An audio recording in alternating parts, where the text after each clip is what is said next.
Niger's recent military regime, resulting from a coup, has officially formed a government under General Abdourahamane Tiani's leadership, as announced on the national television. A 21-member government led by Prime Minister Ali Mahaman Lamine Zeine was introduced just prior to a key West African summit in Abuja. This move signals the regime's defiance towards regional leaders who are striving to restore constitutional order, and as criticism of Ecowas viewed as influenced by France. The establishment solidifies the regime's control following the ousting of President Mohamed Bazoum and raises concerns about Ecowas's influence amidst ongoing diplomatic efforts to address the situation. Now, joining me this evening for this discussion, I have Femi Aratokwale, security consultant who joins from Lagos, Nigeria, and also Collins Oweke, global affairs analyst, joining from Brussels in Belgium. A warm welcome to you both, and thanks for joining me on the conversation. Well, it was a pleasure. Thank you for having me. Now, I'd like to start with Femi in Lagos. Now, Femi, what implications do you see arising from the formation of a new government by the military regime that emerged after the recent coup? They seem to be digging in and consolidating despite the threat from Ecowas and the condemnation of the coup by the international community. How might these shape the country's political landscape moving forward? Thank you for having me on this program, and good evening, Nigerians. The first thing I'm going to say is this. When you have a situation like this, whereby you have a coup being organized and, taking over a particular set of government in power, it shows one thing. What exactly is the country doing and what is the government doing that led to this coup happening in the first place? Obviously, you can tell from the body language of a lot of Niger citizens or members of the public that they are actually in support of this military taking over of the democracy government they have. What the coup organizers should be looking at is this. How do we form a quick democratic interim government rather than Ecowas condemning and mounting up and chanting for a military standby or maybe a military attack on Niger? Do not forget, if we have all this taking place now, we're going to be having more problems in our hands to solve in the near future, because Niger is not in problem or is not attacking us. They just want a peaceful resolution to their problems. And what we should be looking at is how do we solve this problem with them? They are our neighbors, and we should look into their welfare, not attacking and destroying or condemning whatever they have done. Presently, as I speak to you, Binga, yes, the issue going on in day to day is all about the Nigerian embassy being burned down. A lot of our businesses will definitely suffer. Who is going to pay for all this? We should not allow Africa, West Africa, our people to become the battleground of whatever is going on globally. Thank you. Thank you, Femi. Now, Collins, since the leadership of this coup emerged, we did see a display of tremendous amount of support during the rally in Niamey.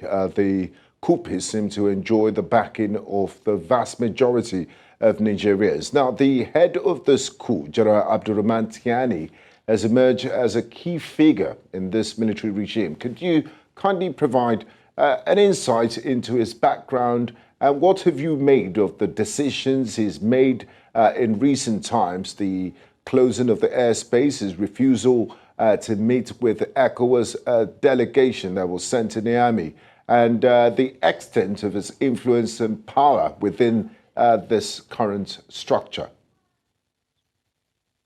Thank you, Brenda, for having me. Essentially, the Nigerians have been suffering. There is a whole lot of lost generation who haven't seen any semblance of the good life, and so when anyone, just anyone, it could be someone from the pit of hell, coming up to them and saying, listen, I am the Messiah that can actually give you this good life that has eluded you all your life.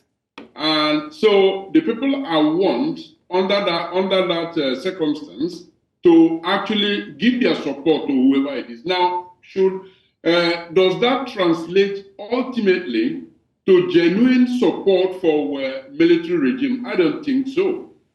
What is actually playing out is that those before the military takeover of power who had ruled the country have done so in very, very deplorable manner.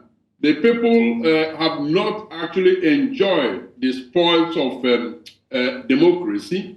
And so it is natural and very, very normal for them to question whether this democracy is something, for them or not. Now, these steps that Tiani has taken so far simply is something out of the playbook of, coup leaders. They play hard to get. They have an agenda already mapped out, and they continue to pursue that agenda, refusing to see anybody whom they cannot totally trust. Now, Ecowas on its part has, tried to send a high-level delegation, the likes of, the former Nigerian head of state, Abubakar. Well, that's a bit top-bottom. Now, talking about the gentleman Tiani himself, I mean, both himself and members of the military elite are people, majority of them trained at the Nigeria Defense Academy. As of today, their colleagues in the military in Nigeria are there. They are on first name basis, and so it would have made sense to approach this from a bottom top approach where they send those people that they feel comfortable around to initiate the conversation and then walk it up to the top. But what have we got? We got high-powered delegation. Even the Deputy Secretary of State of the United States, Norton, had to go and could not be seen. So at this point, just like Femi mentioned, the ideal situation, the envisaged situation was for them, to get scared and then give up power. Well, that hasn't happened. And so exploration of the second option, which is perhaps an interim, government, a transitional government, is probably something that ECOWAS will now begin to look at. Yes, I take cognizance of the fact that they have, decided on standby troop with the purpose of restoring a constitutional order. Well, we know how much far-fetched that is. And so exploring the second option is probably something that they will have to do, because that deployment of, standby troop is not something that we can envisage that will happen in the next week or 2 or months. Nigerian, parliamentarians, for a start, are actually on recess, except a special session is called. They are not coming back until sometime in September. And, other issues with member states of ECOWAS that would have to domesticate, the resolution that was reached yesterday being Thursday. So it's a long path to walk. And, the worst has not been heard. Okay, the worst has not been heard. Now, Femi, the military regime, the new government in Niger, the junta, they are not happy with ECOWAS and its sanctions. They've characterized the sanctions as being influenced by France. And this suggests a complex interplay of interest. They believe that the United States, France, and other Western powers are using ECOWAS. They're pulling the strings behind ECOWAS. What do you make of this? And how might this perception impact not only Niger's relationships with ECOWAS, but also its historical ties with France? You see, when we look at Niger, Burkina Faso, Mali, and the rest, we can tell there's a whole lot of Francophone, the old style of colonialism happening around. And this is one of the key things they are all battling and telling the the French government and others that look, we are not benefiting from our resources that you guys are taking from us. Now it's high time for us to take our country back and take control of our resources. What they've said is not bad at all. It is just a matter of how do we resolve this. Resolving this by using ECOWAS as a tool is not the best at all. Because at the end of the day, it's still going to fall back that one day it will happen to Nigeria. It will happen to any other West African countries. It might probably happen to any other African countries that we have in Africa. And what will now be the tone of language or body language from Niger, Burkina Faso, and the rest? Do not forget, we have our people there. We have Nigerians all over. The ripple effect of what we in Nigeria and ECOWAS are actually doing is not the best at all. Having said that, we have full-stretched, strained, and so much conflict going on between our military and other security services. How do we solve this? How do we put them into this battlefield that is not even our battle, our problem in the first place? Our military are overstretched, and we are now taking them to a battle that they don't even have a clue about. We're going to turn Nigeria and other African countries to a battlefield that we're not ready, and two people are going to gain or lose. Somebody will gain from selling weapons to kill who? To destroy who? To mitigate whose threats. And some will definitely gain interest in selling their ammunition at the end of the day. ECOWAS should think very well about what stance they want to take, what support they're actually giving to Mali, Burkina Faso, and Niger, and they should also think about it. Are we ready to lose our loved ones, all in the name of other people, or all in the name of interest that is not ours? We have a new democracy. We should focus on our own problems rather than nosing around to things that are not really our problem at this present period. Collins, I would like to follow up from where Femi stopped. ECOWAS has been put in a tight situation because after the expiration of that initial 7-day deadline, some thought, ECOWAS looks like a weak institution.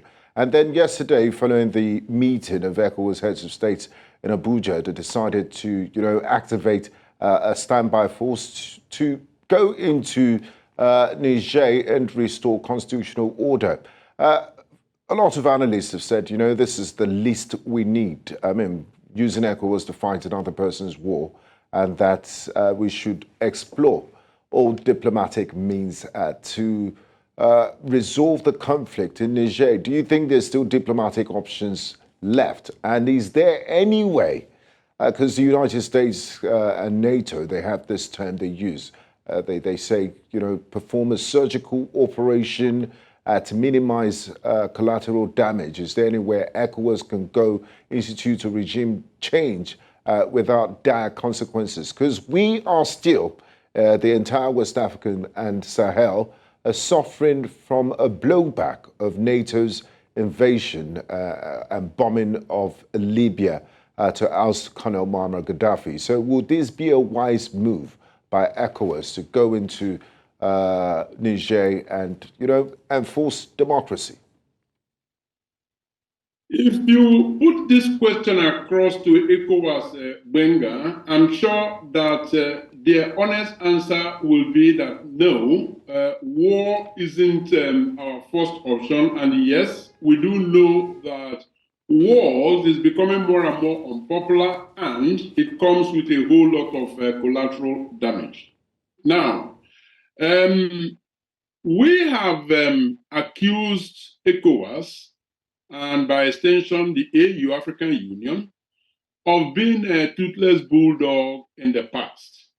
Now, I believe that to some extent, the actions that they are taking now is actually informed and imbued by such an epitaph that they have enjoyed over a long period of time. And so talking tough for them is something they definitely have to do. But at the back of their mind, I believe that they realize that the solution to this problem lies in diplomacy, lies in negotiation and mediation. And I believe that so far, they must have identified the different direct and indirect stakeholders in this debacle.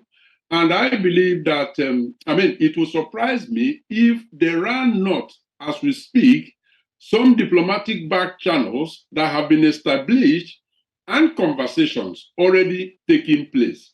And so military option remains sensibly excluded, while there are still very many other paths to work as far as diplomacy, negotiation, and mediation is concerned. Now, the extent to which NATO will play a role there, here, I don't know, because no NATO country has been, attacked.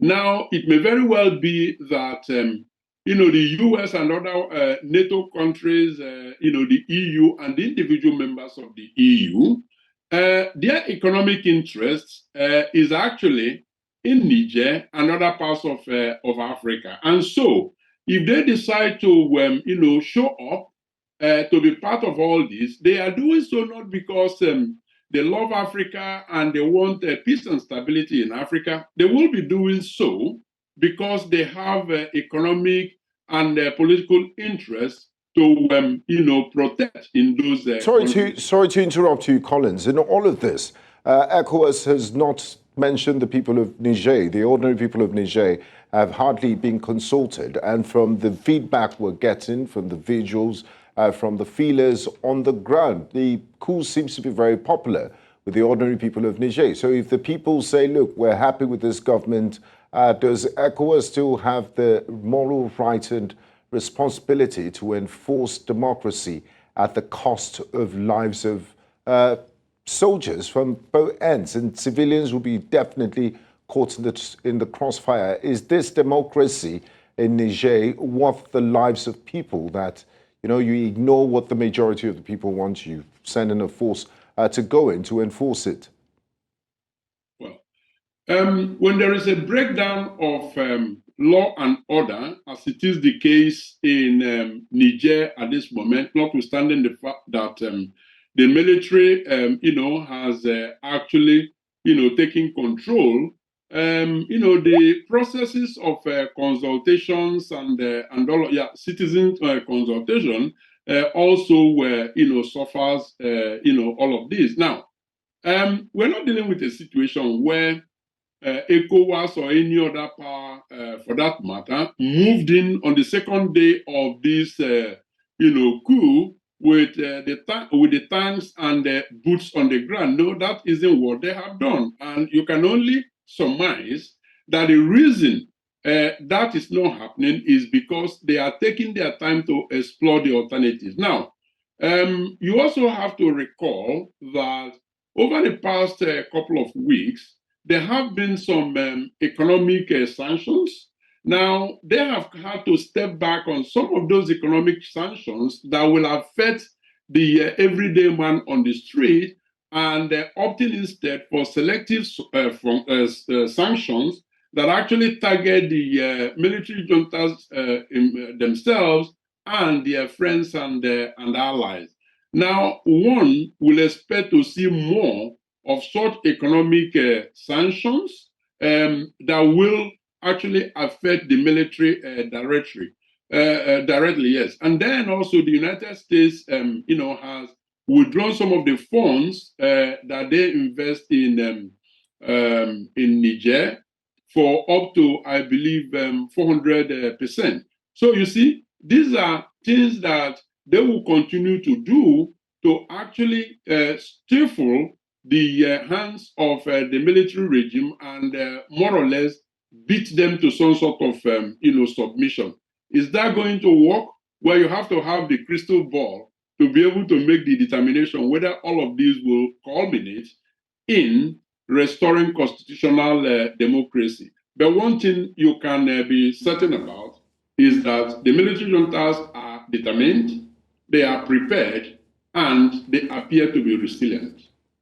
Thank you very much. I'll pick up from where you stopped. Collins, he said they're prepared, they're resilient, they're digging in, and they've made some strategic moves in spite of the suspension of aid. we do have to say that 40% of Niger's budget is funded from aid, and also Nigeria's cut off electricity supply to Niger following the coup, and we've also instituted some financial sanctions against members and supporters of the regime. Now, Femi, looking at all of this that is playing out and seeing that the regime still seems to be consolidating and digging in, from a strategic standpoint, why do you think the junta has opted for the formation of a government at this specific juncture where there's the threat of an invasion from Ecowas? What do you think are the underlying motivations for solidifying their control through this move, you know, making a government, appointing ministers, a prime minister, and all of that? Well, you see, there's only one simple answer to all this. They've done their risk assessment very well. They know what is actually coming to them if this should happen. And certainly they have some kind of backings from some other countries as well, not only from the West. We have other countries backing them, telling them, you know what, go for it. You can do this. Once you make this happen, once you put your stance, we will support you, either technically, financially, or whichever any aids. Cutting off aids is not the answer to it. What we should be looking at is what exactly comes out of this military coup. We have military coup going on and it's becoming popular.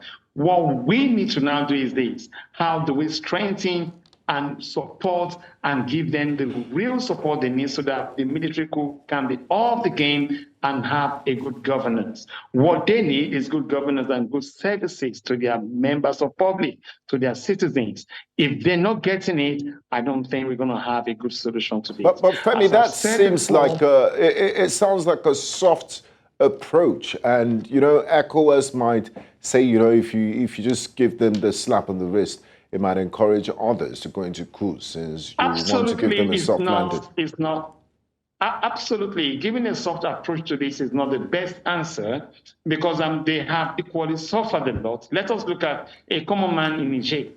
How much does it worth? How much is the worth in Niger itself? What is the population in Niger compared to the population in Lagos, compared to the population in Sokoto and the rest? We have all these borders, and we know that the soft approach is not going to work. Yes, I'm not saying that they should go tactically, but is ECOWAS battle ready for all this? No, they are not, and we all know it. So that means we have the foreigners, or we have the Western allies supporting behind the scene, making us look bad before Niger, Mali, and Burkina Faso, and the rest. And we might end up having more trouble than what we bargained for if all this should escalate.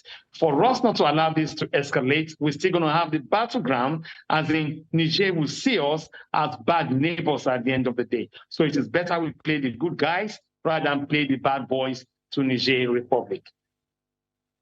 Very much, Femi. Now, Collins, do you think we've crossed the Rubicon with the announcement that was made yesterday, and are there still other diplomatic channels to prevent a full-on confrontation between ECOWAS and the military junta in Niger, in Niamey? Definitely. The diplomatic options have certainly not been exhausted. I do think that it was psychologically important for ECOWAS to come up with the resolution that they came up with yesterday. Otherwise, they would be confirming the the toothless bulldog. Yes. Okay, so that they came up with the resolution they came up with yesterday does not necessarily mean that the door has been closed to diplomatic channels. I mean, Nigeria, for instance, has a host of very fine foreign service officers out there. They know exactly what they need to do. If only the government can take advice, and the same for other member states of ECOWAS. I believe that there are still quite a number of parts to work, and when they work those parts, they will find that it is littered with different sorts of adversaries. I mean, when things like this happen, the military juntas want to reach out to rogue governments anywhere in the world that they can find them, to ally with them and see, what they can strategically bring in. We see that happening with Russia, and then under Russia, we see the Wagner Group and other military contractors. Now, leaving no stone unturned as part of this, diplomatic move actually means talking with all of these different stakeholders, that are determinant of whether peace will eventually, be restored in Niger, and whether this problem will be sorted out. So there is no need, for instance, allowing, Russia under Putin to get away, with this as a win for him against the NATO countries, more specifically the European Union and the United States. They need to swallow the bitter pill and reach out to as many stakeholders as possible and see what they bring to the table in terms of restoring the peace. Now, finally, in that regards, I believe that right now, Ecowas will definitely be exploring their second option, because, of course, the first is immediate restoration of constitutional order. That is not happening. That is far-fetched. The second option being, a transitional kind of arrangement. And I believe that they need the different partners involved in all of these to be able to make that happen as a second and feasible option. Thank you very much, Collins. Now, Femi, let's look at the other aspect of this. The allies of the junta, Mali and Burkina Faso, have come out, their leaders have come out in the open to defiantly support the coupists in Niger, saying, an attack on Niger will be an attack on them. Do you think it was just a pronouncement with no intention to back up their threat? If Ecowas, that's another component of this crisis. If Ecowas goes in with their threat of intervening to restore democratic order, do you think Mali and Burkina Faso will make true of the pronouncement to support the junta in Niger? And what will be the effect of the Malian and Burkinabe component into all of this crisis? You see, let me put it this way. Irrespective of whatever ECOWAS is saying or trying to do, ECOWAS is a body of many countries in West Africa, and Mali, Burkina Faso, they are all part of ECOWAS. So the question is this: how many countries within the ECOWAS are going to let us go for invasion? Obviously, not all of them will support this. We have Senegal there, and we have Benin Republic, we have Ghana, we have Togo, and we still have many more that will never want to support this idea of invasion.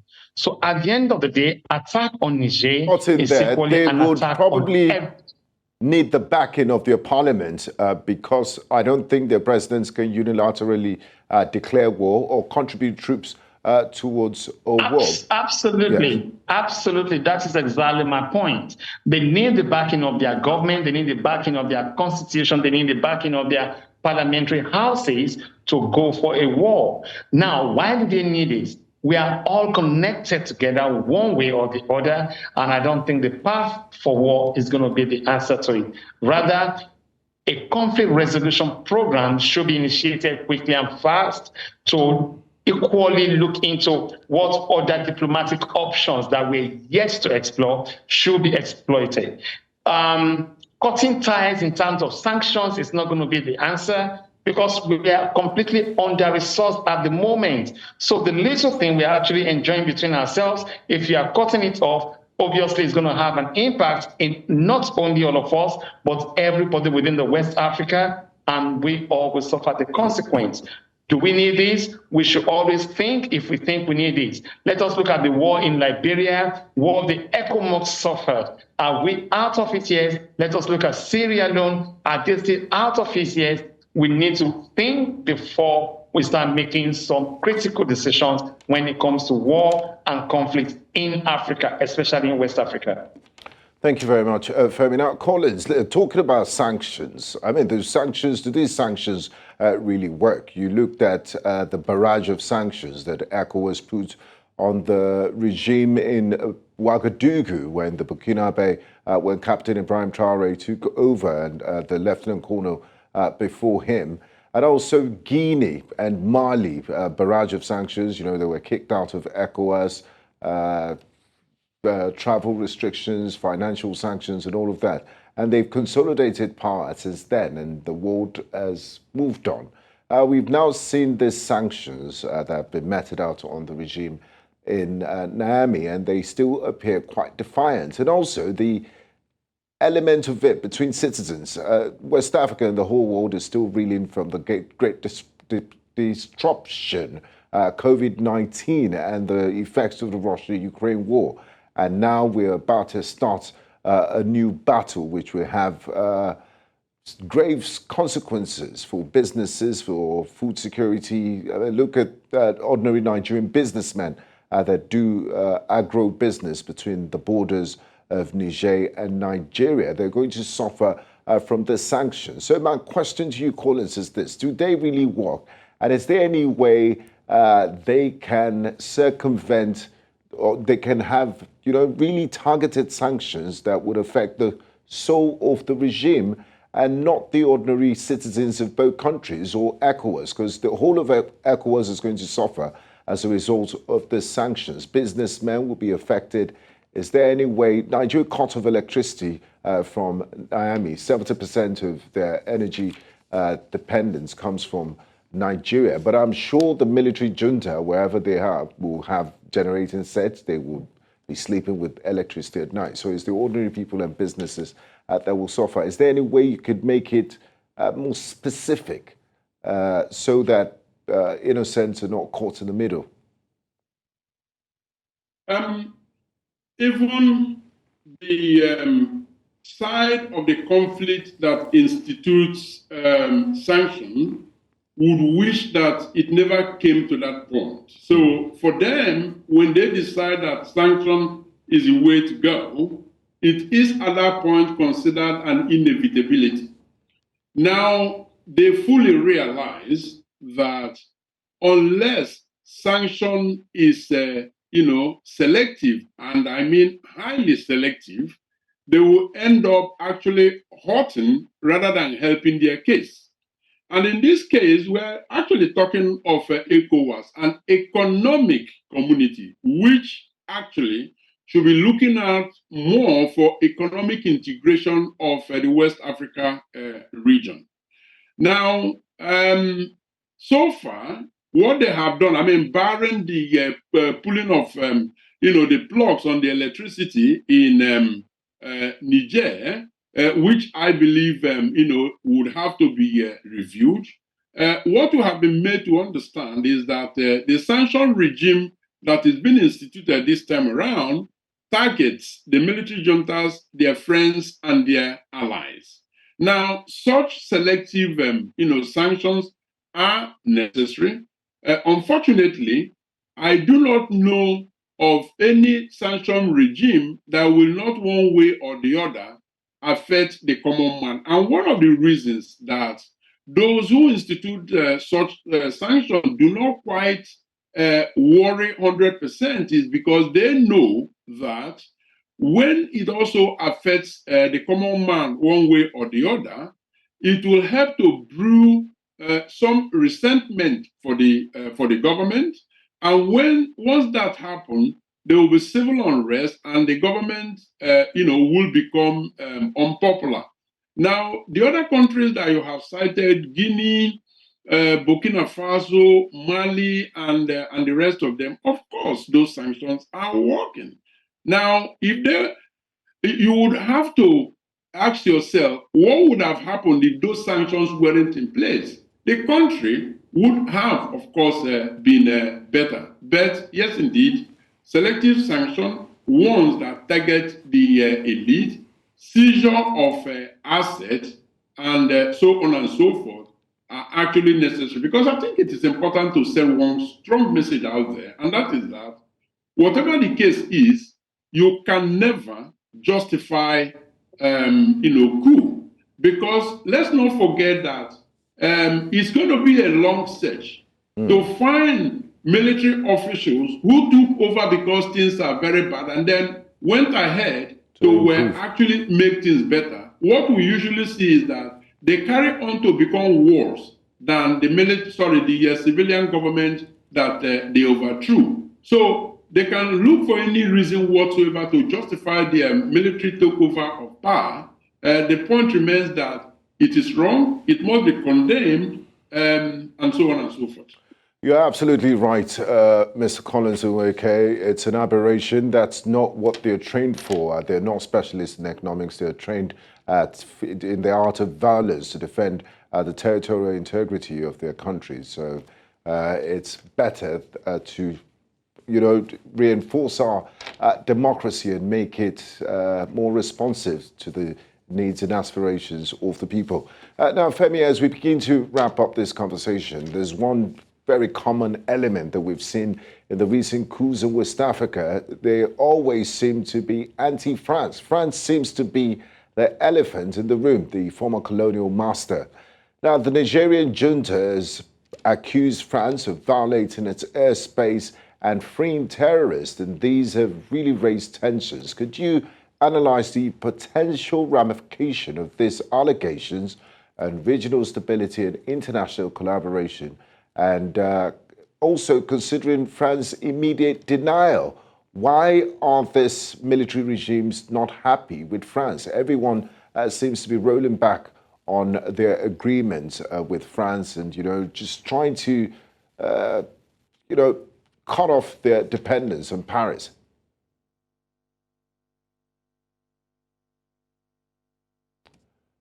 Okay, I think we lost Femi there for a moment. So, Collins, could you please take that question?